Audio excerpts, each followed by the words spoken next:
we're basically responsible for wholesaling the EE network to our MVNO customers in the UK.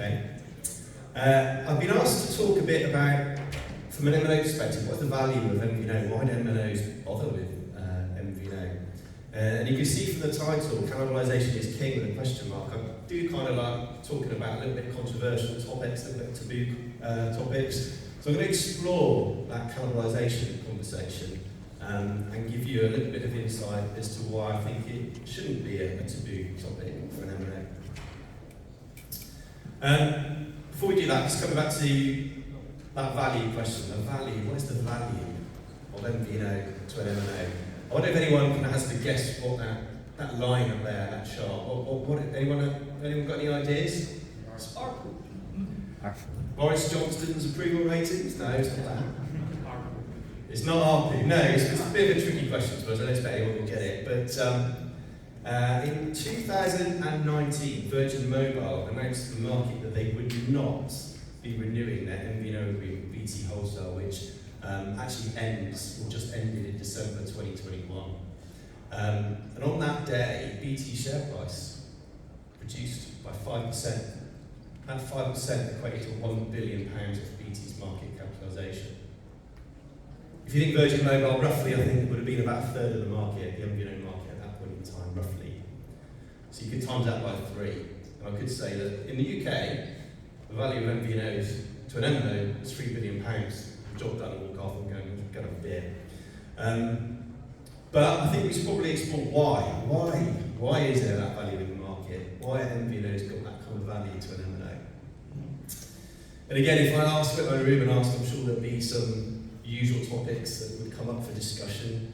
We do it because there's spare capacity on the network and we want to use it. I kind of get that, but also I don't get it as well, because if you think about data usage in the market is growing 30-40% per annum regardless of MVNOs, adding another 5% from an MVNO is not really kind of changing the dial there. And actually, if we're using spare capacity, and that's our MVNO strategy, what happens the day we don't have any? Do we turn around to our MVNOs and go, sorry, door's not open anymore? So I don't really think it is about using spare capacity. Complementary businesses. Now CFOs, an MNO CFO will love these MVNOs, the ones that really bring customers to your market, to your network, that you wouldn't otherwise get. Traditionally the likes of like Mobile, Lebara Mobile, bringing fixed international calling onto a mobile network, brilliant. However, Virgin, they were a direct competitor of BT Wholesale, and that was worth a lot of money to us. So it can't really just be about complementary business. Then we go on to maximising market share, and for me I think this is the actual reason why MNOs support MVNOs, or at least should support MVNOs. It's about generating that maximum shareholder value for their network. And what I'm going to do is just talk a little bit about cannibalisation, which is probably the one word, one phrase that none of you would have probably raised if I'd asked this question. And I'll just going to talk through a little bit and explain why I think it is actually important to understand. So it's a bit noddy. Some assumptions made here. It's just to demonstrate a point. So we've got an MNO up here with some retail subscribers. They launch an MVNO. One of the MVNO customers moves across onto the MVNO. Some subscribers on that network are still the same. So great. However, we all know there's a dilution aspect. That MVNO customer is not going to be worth the same as the MNO as it was previously. But from a subscriber perspective, all is good. However, the trick of cannibalisation, the thing that people don't often talk about or even realise, is cannibalisation doesn't just impact the host MNO, it impacts the whole market. So in this example, we've got 4 MNOs, I should say, and they're all equally impacted and cannibalised by the MVNO, who's now got 4 customers, taking 1 from each of the MNOs. The total subscribers on the MNO are now up 30%, and the 3 MNOs who don't have the MVNO relationship have lost 10%. Now that chart from a subscriber perspective should tell you you want to be an MNO area. You then need to think about the dilution aspect. I've lost some value in that customer. The MVNO has taken some of that value. What does that do? Well, in this example, what we've assumed is 50% dilution. You could argue it could be more, it could be less. Different in each country, in each different scenario. But just using 50% dilution as the example, that M&OA is still 10% up. So from doing the MVNO deal, they've actually increased the overall value for their shareholders by 10%. And I think the point is, you'd rather be M&OA than M&O B, C or D, who frankly have lost 10%. Market share of the M&O is important, it does play a part. You can see right the way down the end here, if you had 100% market share, actually launching the MVNO is going to be negative to you, you've got more to lose. The less market share you've got, the more upside it is. So you can see the area of green under that curve versus the market share shows where it's good, where it's delivered value. And you can see the tipping point is 50%. Again, this is on the 50% dilution example. The curve will move around a little bit for changing assumptions, but I think the point still stands. And you can see the actual opportunity, the area of opportunity here from 10 to 20 to 30%, which is where most M&Os are in terms of market share. It's actually significant. But we need to be careful, and M&O needs to be careful. Quite often I have conversations with some MVNOs and they're like, Nick, why exclusivity? Why do you need exclusivity? And it's actually really important to make sure that it's a win-win partnership. Because if you don't have exclusivity, and this scenario here really kind of demonstrates it, and now the MVNO is put half of its base on A, half of its base on B, suddenly that subscriber change has gone down from 30% to plus 10%, but the value change is 0. Suddenly that M&OA has gained nothing. There may be a worst case position by being C or D, but it's actually gained nothing. So it's really, really important for an M&O to have win-win relationships where they can really invest in a partnership, one-on-one, in an exclusive arrangement. So, the value of MVNO, for me, for BT, for my team, is all about maximising and increasing market share for BT shareholders with win-win partnerships. And hopefully that makes sense. I'm happy to pick up some questions at the end or have a meeting later today or tomorrow. But before I finish the presentation, I also wanted to think a little bit about flipping the question around. What's the value that an M&O can bring to the MVNO? What's the value that BT Wholesale can bring to its customers? Now, because we believe in MVNO and have a really proactive wholesale strategy, which is up on this screen, we have 3 pillars that we've developed.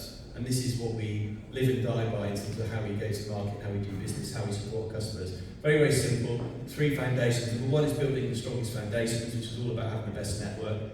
And this is part of our retail and our wholesale strategy at BT. The second is about having great customer experience. It's not just about the network, point 1. MVNOs touch the M&O in many different ways, whether it's commercials, service, operations, sharing insight, thought leadership. So we want to make sure all of our customers have a great customer experience.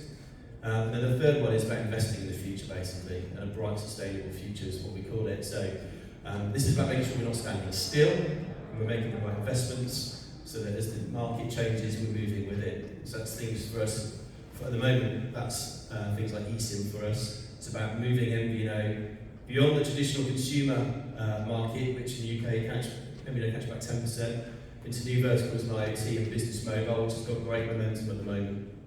And also from BT perspective, we also wholesale our fibre network so we can support convergence, fixed and mobile from a wholesale perspective. So network, that first pillar there, network leadership. 3 numbers on the screen here, you're probably thinking, what the hell are they? Why has he put these 3 numbers up? 83, 93, 74. Well, what I wanted to do was to try and explain why that network leadership is important. It's not just about putting something on LinkedIn about best network or another trade press, who's got the fastest, who's got the most coverage. The reason we do that is because it matters to customers. And this is based on a survey, it's probably 18 months old now.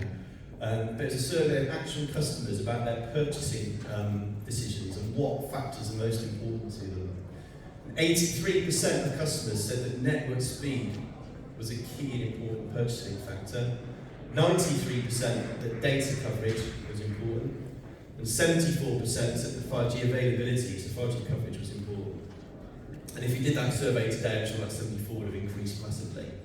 So you can see customers are aware of their network experience. It is important. They want to benefit from speeds, they want to benefit from coverage and reliability. But how do you put value on that?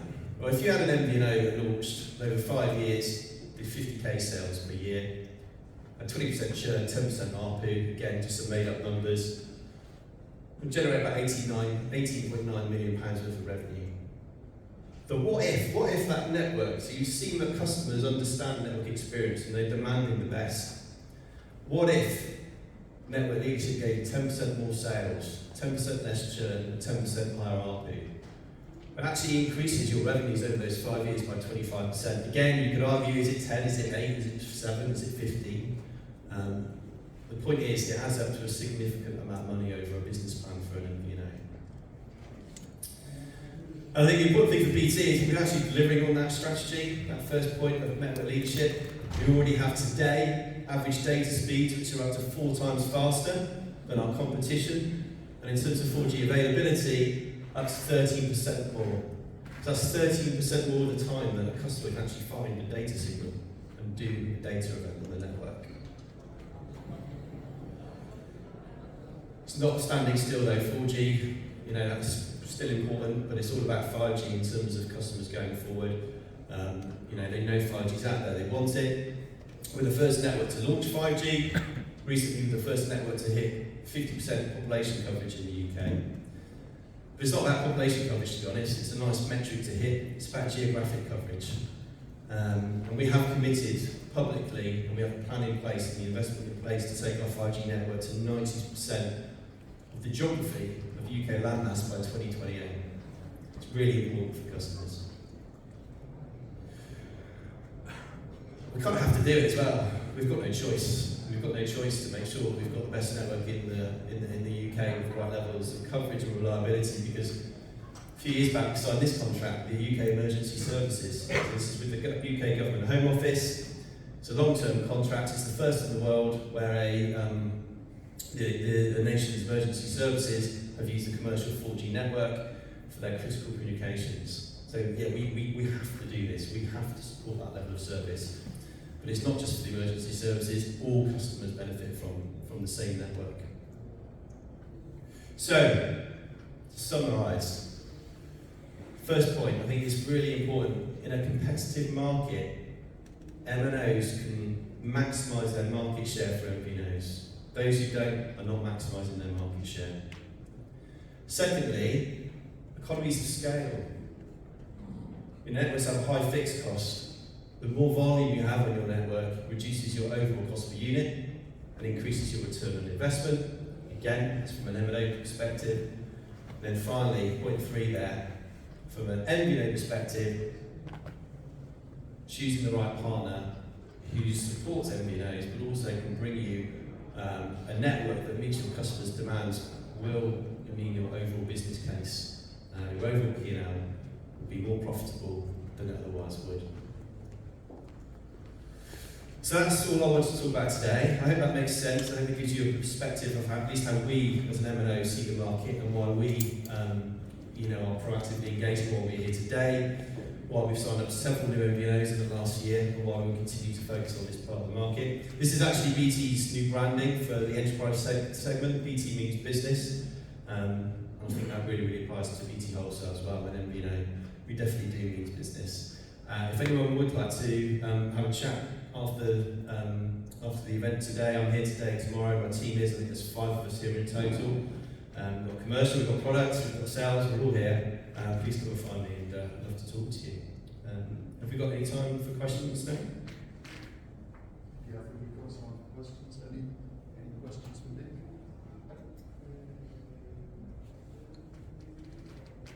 No? All right, listen, thank you very much for your time.